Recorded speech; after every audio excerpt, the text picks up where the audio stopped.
Alors, Amar Shebala, puisque tu as envie de bouger.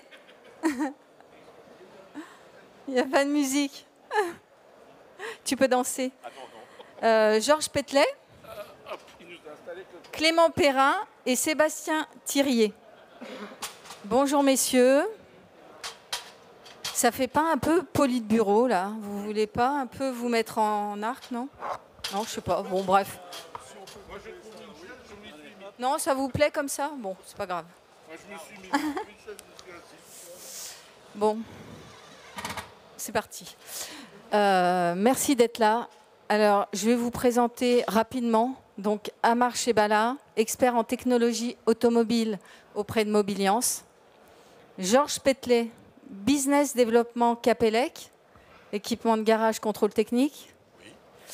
Clément Perrin, président du GIEG et directeur de l'équipement chez Ella Forvia. Sébastien Thirier, responsable commercial, appareil de diagnostic multimarque Actia. J'ai bon. Merci.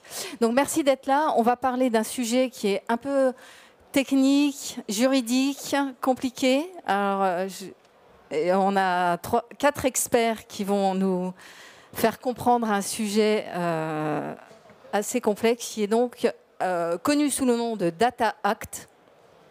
C'est une réglementation européenne qui réglemente l'accès aux données. Donc aujourd'hui, dans l'automobile, l'accès aux données, c'est clé, on va dire.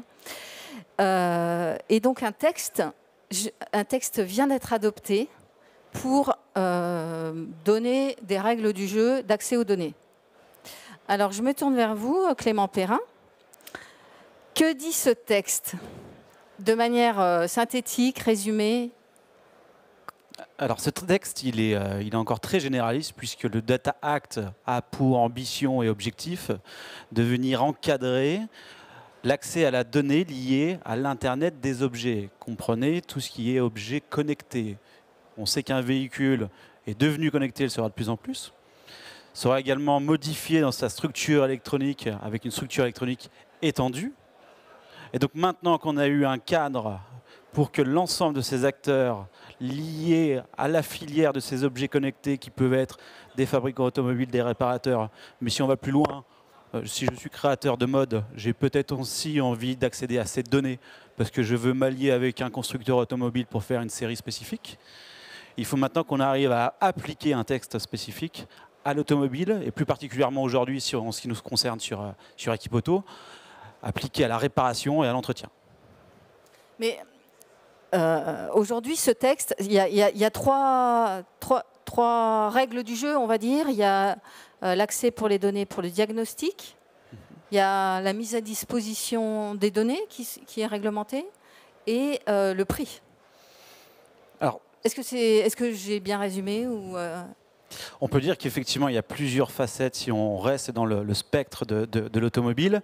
Et encore une fois, il est important de comprendre que Data Act est un texte généraliste. Hein. Donc on vient appliquer une législation sur l'ensemble des objets connectés, pas que la voiture. Si on revient dans ce qui nous concerne aujourd'hui, qu'est-ce qu'il y a dans un véhicule? On a effectivement un conducteur. On peut avoir besoin d'accéder à ces informations à des fins de marketing. On peut aussi avoir besoin d'accéder à des informations qui sont des informations de consommation du véhicule.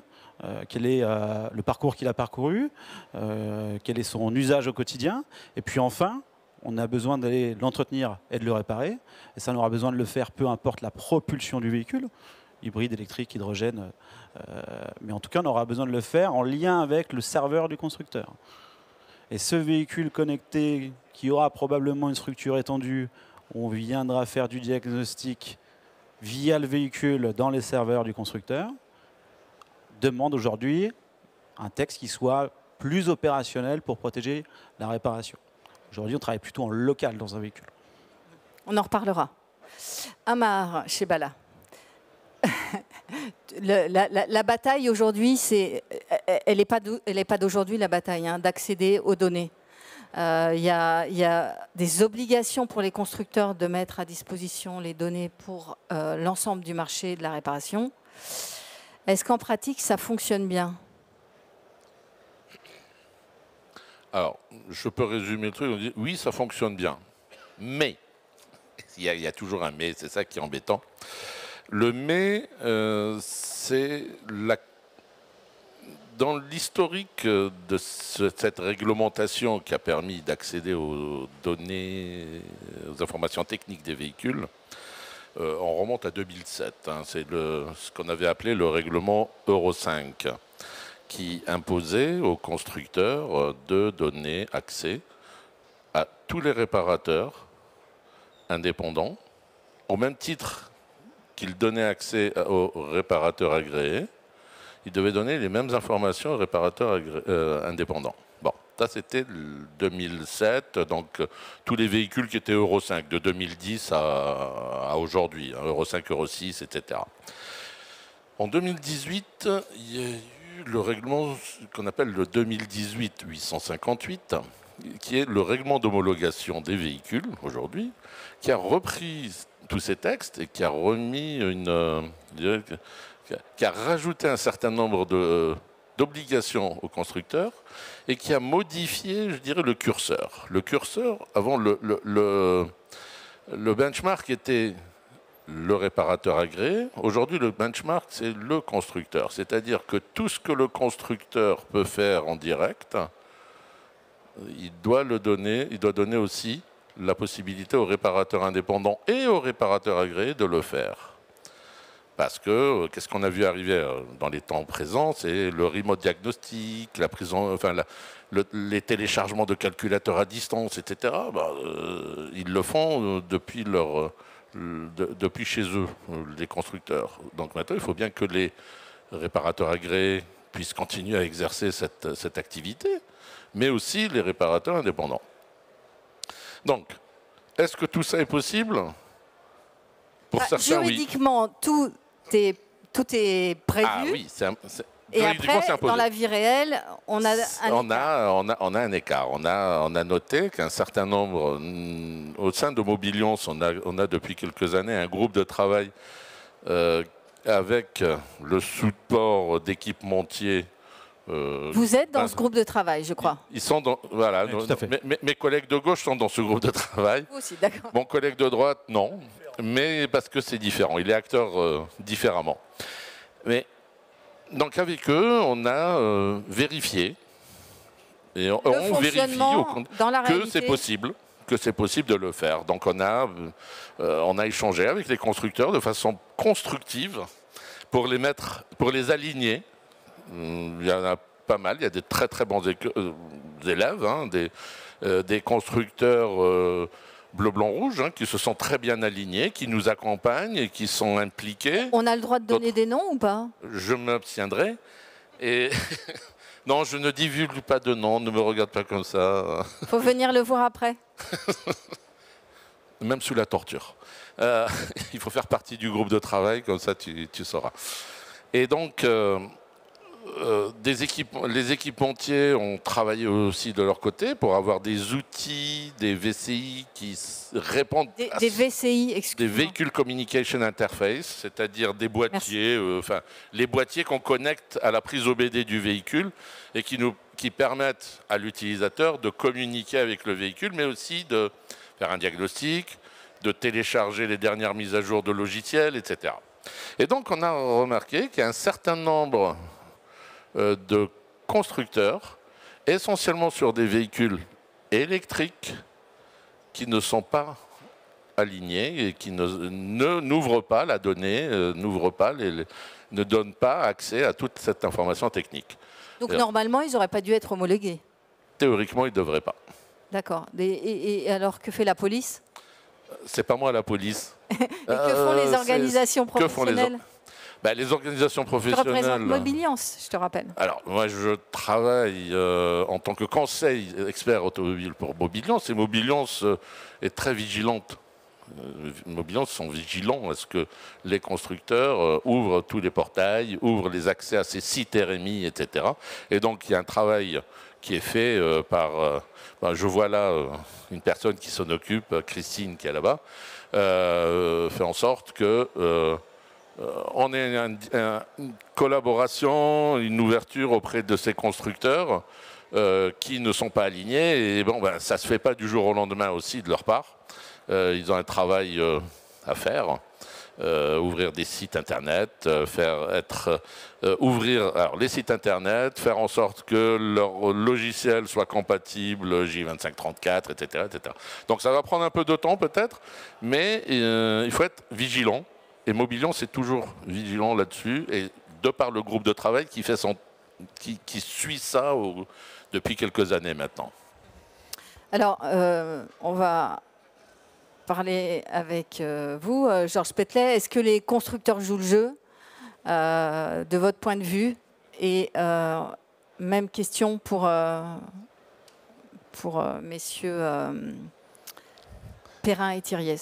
Tu veux t'exprimer en premier, peut-être? Bon. Ben, moi, je suis à la fois très pessimiste et très optimiste par rapport à ça. Comme le disait Amar, Capellec, on le voit avec un autre prisme, puisqu'on le voit au travers du contrôle technique. Et on voit qu'on a des réglementations aussi. Le Data Act va amener forcément quelque chose. Mais si on fait un petit peu le bilan de ce qui s'est passé dans les dernières années, j'ai quand même quelques doutes. Pourquoi? Depuis le tout début de l'OBD, qui est la prise dont on parlait tout à l'heure, cette OBD a été créée pour avoir accès aux fonctions anti-pollution des véhicules, pour pouvoir réussir à faire un diagnostic cohérent par rapport aux émissions. Comme par hasard, les données qui devaient être obligatoires ne sont pas toujours présentes dans les trames même des calculateurs. Ces données que l'on pensait pouvoir exploiter ne sont pas là. Première chose. Donc vous ne pouvez pas respecter une obligation légale, du coup. C'est ça que vous dites? Eh bien, à chaque fois qu'on est avec la Commission européenne, qu'on est en train de travailler au sein du World Roadiness Committee, c'est-à-dire le comité au sein de DG Move qui est en charge de la construction... DG Move, c'est une direction générale de la Commission européenne qui... C'est celle qui est en charge du contrôle technique. Okay. À chaque fois qu'on essaye de faire évoluer les pratiques et qu'on essaye d'avancer parce que les véhicules, eux-mêmes, avancent en termes de technologie, eh ben on se retrouve confronté au fait que des données qui auraient dû être là ne sont pas là. Donc, à partir de ce moment-là, on ne peut pas faire quelque chose de standard, puisque le standard n'est pas respecté. D'accord? Première chose. Deuxième chose, en 2017, à un moment où je ne sais pas quelle réglementation, quel, on va dire, scribouillard est passé par là, à un moment, un texte a été modifié et les constructeurs se sont dit « mais super, je peux même abandonner et faire disparaître la prise OBD ». On a lutté comme des fous au niveau européen en sollicitant toutes les instances à la fois européennes, nationales et autres pour réussir à aller contre ça. On s'aperçoit que en Allemagne, on a Carglass avec une association allemande qui est en procès contre FCA, et là pour le coup on peut citer, en disant ce que vous faites n'est pas normal parce que vous êtes en train de crypter ces données-là qui ne sont pas des données sensibles, c'est des données simplement pour la gestion du moteur en lui-même. Donc pourquoi ces données-là sont cryptées? Pourquoi vous nous mettez des barrières pour ne pas pouvoir exploiter et nous laisser faire notre travail? Donc là, il y a aujourd'hui des actions qui sont intentées et que l'on intente au niveau européen pour avoir le poids et la caisse de résonance qui va bien. Donc on a ça d'un côté. De l'autre, on s'aperçoit qu'on a une dimension de consentement. Cette année, on a déployé ce qu'on appelle le OBFCM, On-Board Fuel Consumption Monitoring. C'est quoi ça? Ça, c'est un coup de colère de la Commission européenne, en l'occurrence DG Climate, qui s'est dit « mais attendez, je me suis fait rouler dans la farine avec le Dieselgate, je veux avoir un vrai retour des consommations des véhicules terrain. Je vais pouvoir prendre ces données-là, faire de la statistique dessus et voir si entre les exigences d'homologation des véhicules et la vraie vie, ça colle. » Aujourd'hui, c'est Et 10 ça, données. c'est opérationnel. Ça, c'est opérationnel. Et ça fonctionne. Ça fonctionne. On a 10 données. On n'est pas en train de parler de gigas, de machin. On a 10 données. Ces 10 données, 50% des possesseurs de véhicules n'acceptent pas qu'elles remontent. OK ? 10 données. Le véhicule connecté dont on était en train de parler, c'est 10 gigaoctets par heure. Un véhicule autonome, c'est 39 téraoctets par heure. 39 téraoctets, ça ne vous dit rien du tout. Je vais vous donner une unité de Comme comparaison. les milliards, ça ne nous parle pas. Ça ne parle pas. 39 téraoctets, c'est l'échange de données annuelles des 300 millions d'abonnés de Twitter. Pour un véhicule, pour une heure. Donc ça aura quelles conséquences, cette inflation des données, des volumes de données? Déjà, il y a réussir à savoir qu'est-ce qui est privatif, qu'est-ce qui est entre guillemets personnel et qu'est-ce qui peut être public. Enfin, Quand vous dites privatif, ça veut dire que c'est le conducteur, le propriétaire qui pourra refuser de transmettre ses données. Exactement. Donc il y a lui qui refuse de transmettre ses données, il y a le constructeur qui met des bâtons dans les roues de ceux qui peuvent les exploiter. C'est ça le... Et les indépendants, comment ils vont pouvoir avoir accès à ce flux-là à un moment ou à un autre? D'une part, il va falloir trouver les bonnes données et puis avoir les bons poumons pour pouvoir accepter une chose pareille. Bon, donc ça, c'est un problème. Monsieur Thierry, quelle est la vision de votre côté de cet accès aux données? Alors, si on revient au propos initial dans les sous-questions, il y avait le dernier point, c'était est-ce que la bataille, la liberté d'accès aux données est gagnée? Alors, clairement, la réponse, elle est... C'était la conclusion, ça? Non, c'était... C'était ma question de conclusion, pardon. Le Data Act, il nous permet juste de dire que la bataille, elle va démarrer maintenant. Il n'y avait pas honnêtement beaucoup d'inquiétude sur le fait que le Data Act allait passer, parce que, encore une fois, comme l'a dit Clément, ça ne concerne pas que l'automobile, hein, c'est tous les objets connectés.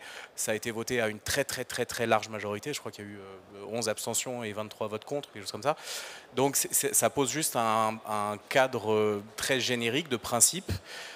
Et derrière, la difficulté, ça va être la mise en application qui, comme le disait Clément aussi, doit passer par une réglementation spécifique parce que notre industrie a des contraintes systémiques, des complexités techniques et qui fait qu'on va avoir besoin d'un cadre à la fois qui pose les bases d'un cadre à la fois technique et économique. On appelle ça de tout neveu, grâce aussi à travers les Mobiliance et d'autres fédérations d'assureurs, de leasers, qui sont dans cette démarche-là, auquel on participe nous aussi en tant qu'équipementier pour amener notre expertise technique sur ces sujets-là. Et donc le Data Act, ça nous permet juste de jouer dans la partie, on va dire. Et ensuite, mon sentiment, c'est qu'on parle beaucoup de la réglementation et ainsi de suite, c'est essentiel. Mais il y a un moment, il va falloir rentrer dans une démarche constructive avec les constructeurs et les convaincre aussi que l'accès aux données, c'est dans leur intérêt, parce que derrière, il y a tout un écosystème de services. Alors ça va être l'amélioration de la performance des moteurs, l'éco-conduite, les services, le confort, l'infotainment et tout ça. Et qu'aujourd'hui, ils ne peuvent pas adresser l'ensemble des innovations et des services et ainsi de suite. Et il va falloir qu'ils s'appuient sur des partenaires. Vous baladez dans les stands aujourd'hui, on a tous plein d'idées de ce qu'on peut faire de l'automobile de demain avec l'accès aux données en termes, encore une fois, de confort, de service, d'amélioration de l'expérience, de réinventer l'automobile. Hein. C'est le cas chez les pneumaticiens, chez les pétroliers, chez les réseaux de réparation, chez les équipementiers de pièces. Et pour pouvoir faire ça, il va falloir qu'on travaille main dans la main avec les constructeurs. C'est aussi dans l'intérêt. Alors il y a un exemple qu'ils détestent, mais c'est l'exemple de BlackBerry qui était dans un univers complètement verrouillé et cloisonné. Aujourd'hui, dans le monde du smartphone, il reste Apple et il reste Android.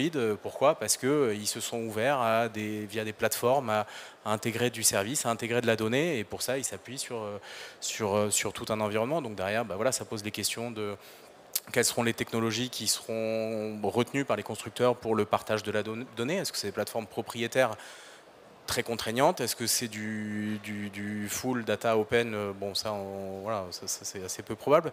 Donc voilà, ça va être surtout des contraintes techniques. Quelles solutions on va trouver pour le partage de la donnée?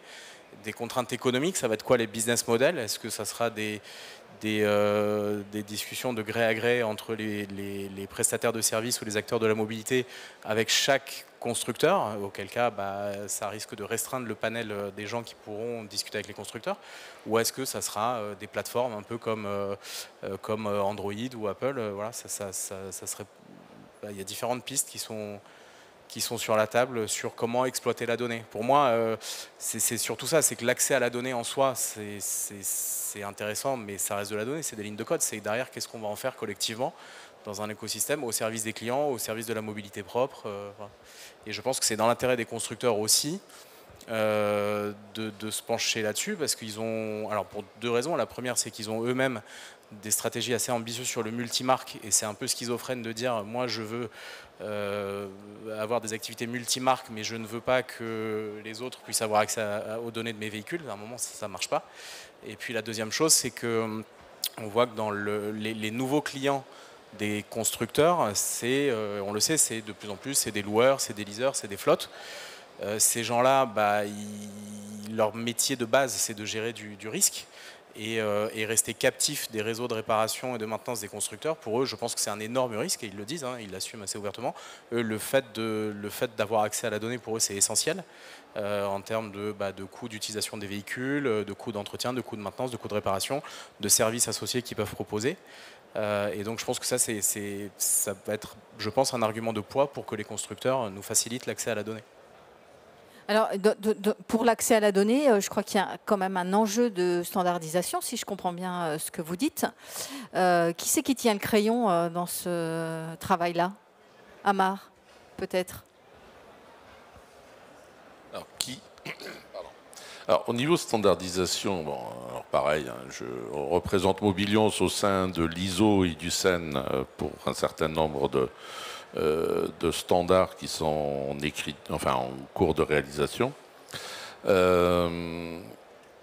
reprendre ce que disait Sébastien concernant l'accès à la donnée et la façon d'accéder à la donnée, il y a une norme qui vient d'être acceptée et qui va être publiée dans les prochains jours, qui décrit le processus exact d'accès aux données d'un véhicule entre le service provider, celui qui veut accéder à de la donnée, et tout le cheminement à avoir pour aller sur je dirais on a défini une sorte de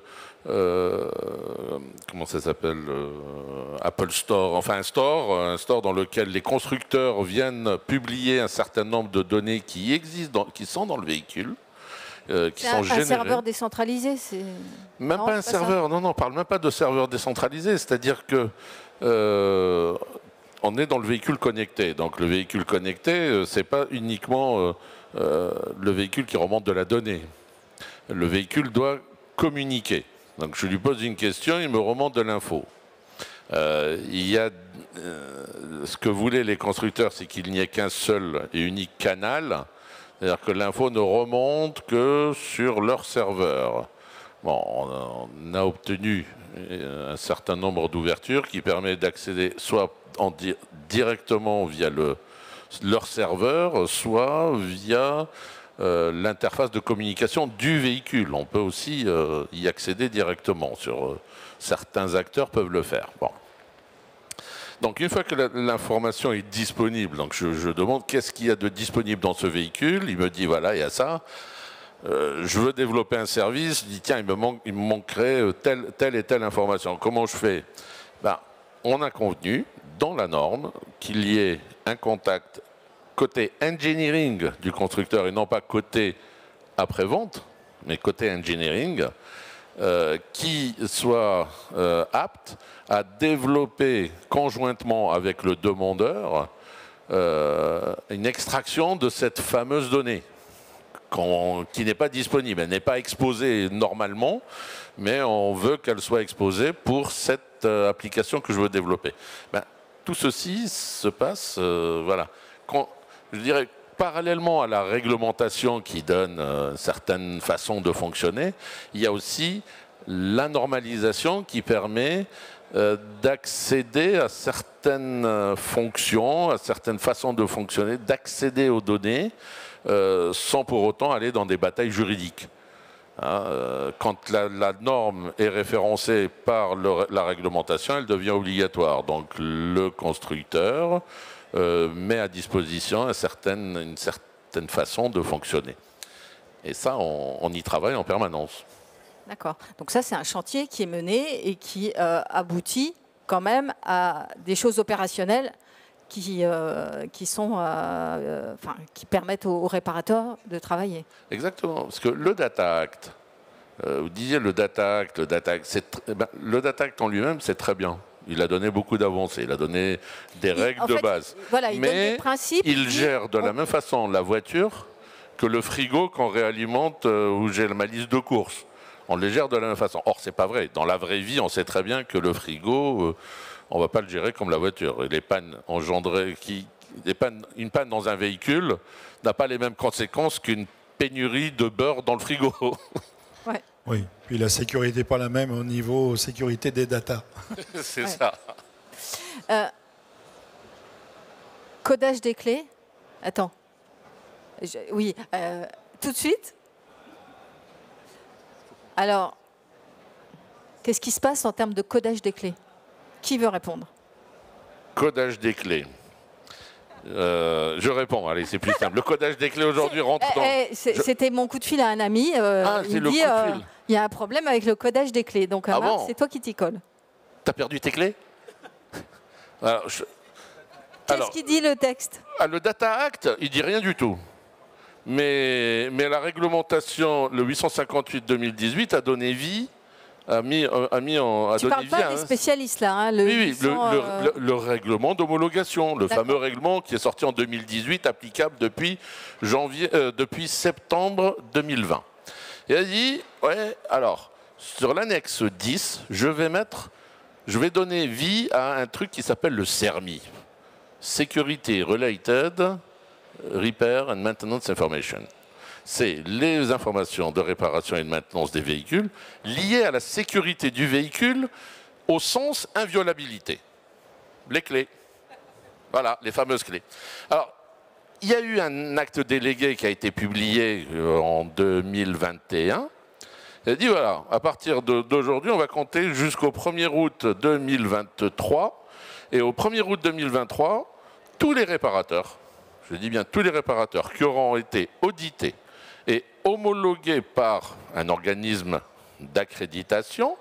Donc quand je dis un organisme d'accréditation, ça peut être un SGS, un DECRA, un Bureau Veritas, etc. Donc quand ils auront été audités, s'ils respectent ces critères, ils pourront procéder à la reprogrammation des clés en se connectant sur ce fameux site RMI du constructeur. Et il n'y aura plus de blocage.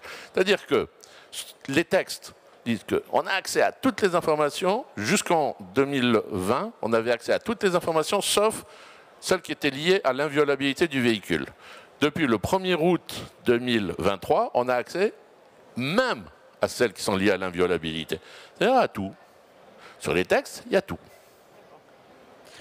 Est-ce qu'on n'a pas parlé des prix d'accès à ces données? Parce qu'on parle de mise à disposition, mais il y a un coût.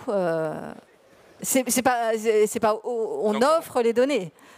Ah non. Donc, Allez, toi, tu les vends, toi. Alors, vas-y, parle de prix. Clément Perrin, en fait, vous achetez les données. Vous achetez l'accès aux données. Comment ça se passe? Parce que le réparateur, quand il veut accéder aux données, il faut qu'il paye. Enfin, il y a quelqu'un qui paye. Ça dépend de quand on parle. Là, effectivement, on est sorti du sujet du du Data Act. Donc, parlons concrètement, moins juridique. Concrètement, pour parler à vous, réparateurs aujourd'hui, puisqu'on est sur le salon Equipoto, si on vient imager ça, on a besoin de plus en plus d'aller chercher le serveur du constructeur aujourd'hui dans les véhicules que vous que vous prenez en charge aujourd'hui dans vos ateliers, pour aller faire du télécodage de pièces. Télécodage de pièces, c'est comme quand on fait un appairage d'une imprimante sur un PC. Hein, tout simplement, on vient redire à la structure électronique du véhicule, s'il te plaît, pilote-moi cette nouvelle pièce neuve que je viens de mettre. Parce que c'est un attelage, parce que c'est une vanne EGR que je viens de remplacer. Et donc, pour aller chercher le serveur du constructeur, vous avez deux possibilités aujourd'hui. C'est soit on fait le fameux pass-through, donc vous avez votre VCI où vous installez tous les logiciels de tous les constructeurs et vous vous authentifiez, vous sortez votre carte bleue. C'est très long et quand même assez très lourd d'une manière opérationnelle. Vous avez désormais des solutions maintenant de remote diagnostic. Et donc remote diagnostic, comment ça fonctionne? On vient prendre la prise OBD depuis votre atelier, on la ramène jusqu'à un centre de service qui est très souvent chez un équipementier ou une société spécialisée dans cette affaire. Et là, on vient brancher l'outil du constructeur pour faire l'opération à votre place. Et pendant ce temps, vous faites d'autres choses. Vous changez un autre jeu de plaquettes, vous faites un autre jeu de vidange. Donc ça, c'est pour l'application sur le véhicule. Pour un téléchargement de calculateur, c'est la même chose. Maintenant, on a la donnée réparation, maintenance, fameux RIMAI dans son anglissime, où on va chercher des références, on va chercher des méthodes, on va chercher des bulletins techniques, on va chercher des schémas électroniques. Et là, vous avez des bases de données techniques multimarques proposées par votre réseau, proposées par votre outil de diagnostic, où il y a eu quand même un grand changement sur les 15 dernières années. C'est qu'avant, elles étaient inaccessibles, parce qu'elles n'existaient pas, ou elles étaient très pauvres. Aujourd'hui, elles sont devenues très complètes et tarifairement accessibles. Parce qu'on a l'effet volume et qu'on a développé tout ça. Donc nous, le rôle de l'équipementier, c'est de venir démocratiser toutes ces informations, prestations, afin qu'elles soient dans un tarif proportionné. Si pour faire une vidange à 60 €, on vous demande 100 € de connexion, il y a un petit problème de rentabilité dans votre atelier. Donc comment on fait maintenant? On a intégré dans nos outils de diagnostic ces données dans une licence qui coûte 800 000 € en fonction de votre fournisseur. Et puis on a même réintégré maintenant les jetons de connexion pour ouvrir les fameuses gateways, ces verrous électroniques. Donc tout ça, c'était des tracas qui ont été résolus en très peu de temps par les équipementiers grâce aux associations, parce que le temps qu'on n'a pas un socle juridique, on ne peut pas contraindre un écosystème ou une économie. Et moi, je tiens quand même à rester optimiste, mais c'est dans ma nature. Mais je pense que l'aftermarket indépendant, l'après-vente indépendant, pardon, pour rester dans un terme très francisé, va encore traverser ces nouveaux challenges avec victoire et brio, puisque ça va faire maintenant une 50aine d'années qu'on le fait. Sébastien Thirier. Ben ouais, je vais juste compléter pour parler encore plus concrètement, mais Clément l'a bien expliqué. Mais aujourd'hui, les données techniques multimarques voilà, pour l'ensemble des constructeurs, c'est probablement intégré dans la plupart de vos cotisations si vous êtes réparateur dans un réseau, ou c'est en option, ou c'est intégré dans vos abonnements de diagnostic multimarque. On parle de quelques centaines d'euros, donc c'est effectivement rien à voir avec ce que ça pouvait être avant. Donc c'est vraiment démocratisé, c'est accessible. Sur les opérations de déverrouillage des passerelles de sécurité, notre rôle aussi en tant qu'équipementier, alors que ce soit mon voisin, mais tous ceux qui sont là, c'est de vous faciliter la vie, de négocier avec les constructeurs en amont, d'intégrer ça dans nos outils de diagnostic. Parce que, effectivement, sur le papier, ils doivent vous laisser accès au déverrouillage des passerelles, au pass-through et ainsi de suite. En pratique, c'est contraignant administrativement, c'est contraignant techniquement, il faut avoir des compétences et ça coûte cher. Le déverrouillage des passerelles de sécurité chez Fiat, quand vous le négociez, enfin quand vous l'achetez directement chez Fiat, aujourd'hui c'est 275 € par an. Par atelier. Ça va probablement augmenter encore au 1er janvier. C'est des choses qui aujourd'hui sont intégrées dans quasiment tous les outils de diagnostic de façon illimitée. Et en plus, on gère pour vous la création des comptes, les identifiants, les machins. Donc on essaye, nous, notre rôle, c'est aussi d'essayer de vous simplifier la vie.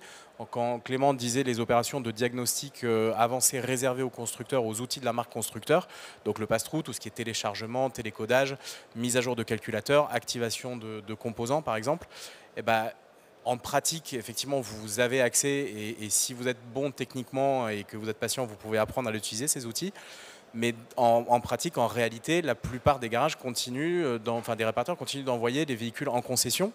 Un en concession, il faut avoir une concession pas loin, il faut qu'il y ait un créneau disponible, il faut emmener le véhicule, parfois sur un plateau, immobiliser un technicien, voilà, avoir un créneau en concession, ça peut parfois être une semaine, 10 jours, et c'est évidemment des opérations que les concessions vous font payer, où les agents vous font payer 150, 200, 300 euros. Donc nous, voilà, en tant qu'équipementier, on trouve aussi des solutions, comme disait Clément, nous les outils constructeurs, on les a au niveau de nos plateaux techniques, de notre hotline, on sait prendre la main à distance sur les véhicules pour qu'ils restent dans l'atelier, c'est des prestations qui sont payantes aussi, parce que nous on doit payer les constructeurs derrière, mais on parle de quelques dizaines, éventuellement une centaine d'euros. Et voilà, donc c'est pas d'inquiétude, quoi. On est là aussi pour apporter des solutions. Amar, tu confirmes que les prix sont maîtrisés? Ils sont surveillés, en tout cas, les prix. Nous, on a mis en place une veille justement sur ces tarifs en fonction des constructeurs. Mais ce qui est sûr, c'est que c'est très variable selon le constructeur. On va passer de 1 heure de communication, de connexion, pendant 1 heure, je vais avoir l'ensemble des informations techniques de la marque. Allez, on va citer des noms, puisqu'on a cité des noms. Toyota. Donc ça va me coûter 5 € l'heure. Et puis, je vais aller sur Tesla, c'était Pascal. Ça faisait mal. Ça faisait très très mal. Il dit, mais pourquoi ? Je passe 1 heure à regarder, à utiliser des informations techniques qui vont permettre de réparer une voiture. Donc Toyota est abordable, puis d'autres non. Voilà, c'est pas maîtrisé. Voilà, c'est très variable.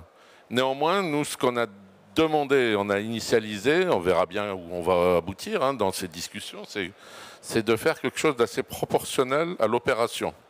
D'ailleurs, je veux bien payer 39 € ou 40 € si je remplace une boîte de vitesse, donc par rapport au prix de la boîte de vitesse, ça va.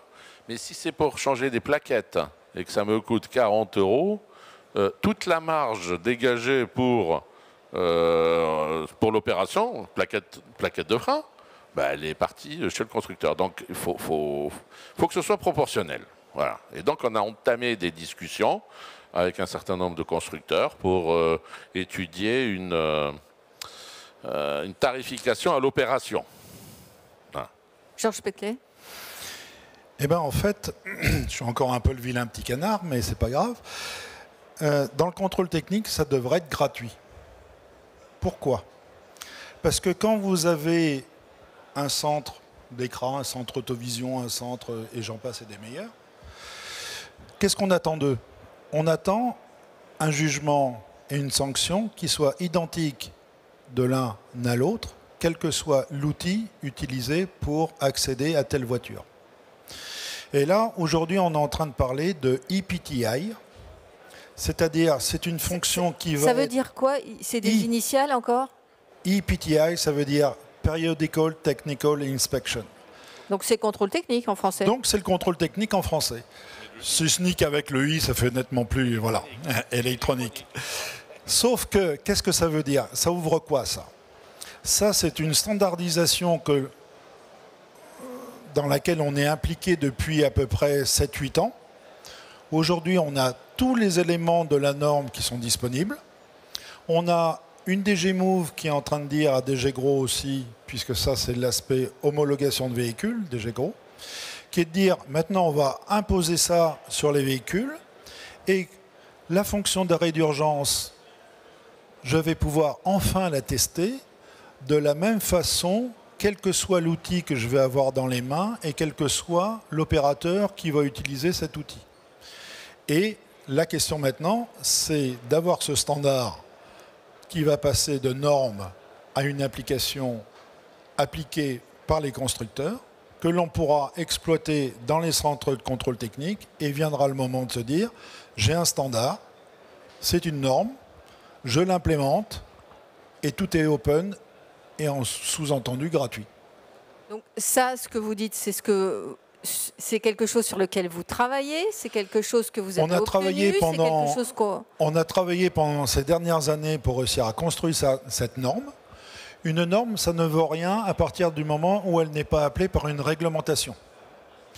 Cette norme existe, La réglementation est en train d'être discutée à Bruxelles pour dire maintenant, j'ai ça, je veux le rendre obligatoire. Si je le rends obligatoire au niveau des homologations véhicules, je pourrais donc savoir l'exploiter dans les centres de contrôle technique. Et ça veut dire que les 50 ou 60 fonctions d'ADAS qui sont des fonctions, on va dire, de safety électronique, vont enfin pouvoir être contrôlées correctement dans les centres de contrôle technique.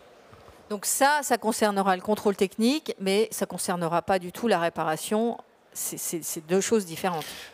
Non, ce n'est pas deux choses différentes. Est-ce que ces standards serviront Parce aussi que le jour où vous allez vous faire recaler au contrôle technique, ça fera des rentrées dans les ateliers pour pouvoir être réparé.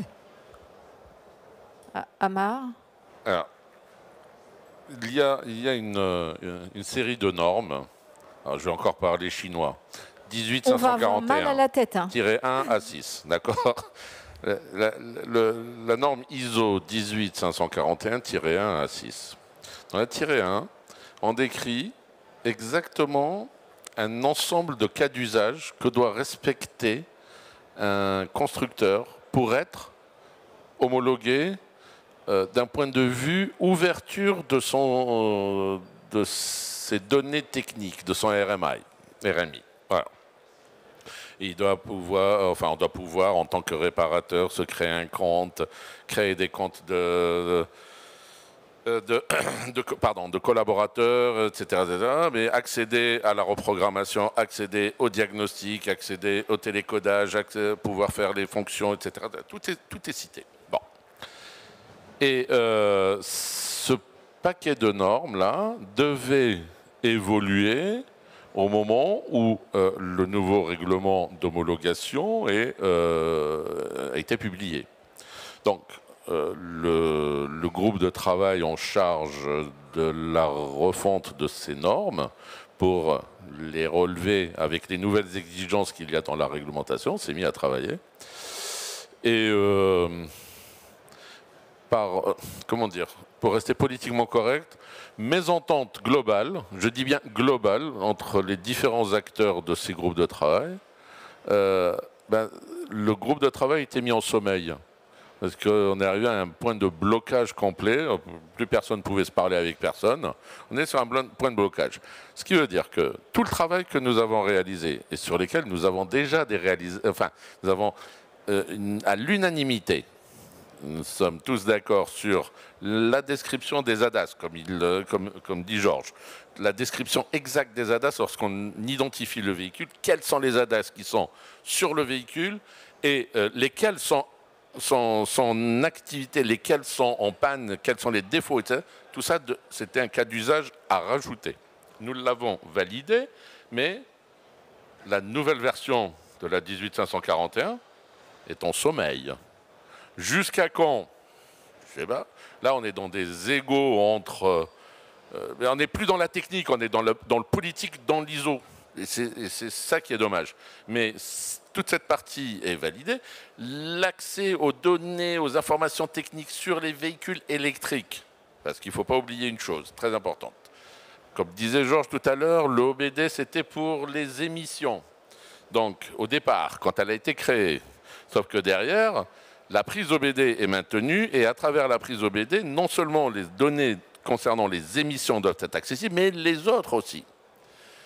Le règlement, on peut tout mettre sur cette prise OBD ou on peut quasiment tout passer. Surtout que maintenant, la prise OBD, on est capable de faire de l'Ethernet via la prise OBD. Donc, on a des débits de données qui sont, des débits d'accès. Donc, via la prise OBD, ouais, on a accès à tout ce dont on a besoin pour faire les réparations, remise à jour des voyants, etc. quoi. Exactement. D'accord.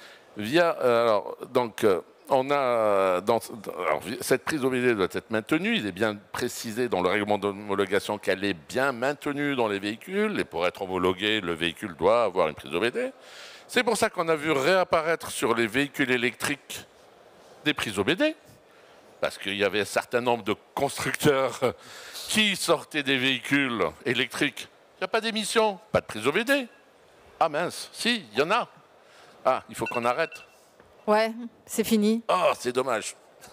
C'est dommage. La suite au prochain épisode. La suite au prochain épisode. Franchement, messieurs, merci. C'était vraiment très compliqué. Donc, je ne sais pas. Bah, non, mais vous avez enregistré des notions et la prochaine fois, vous pourrez faire le pas suivant. En tout cas, merci.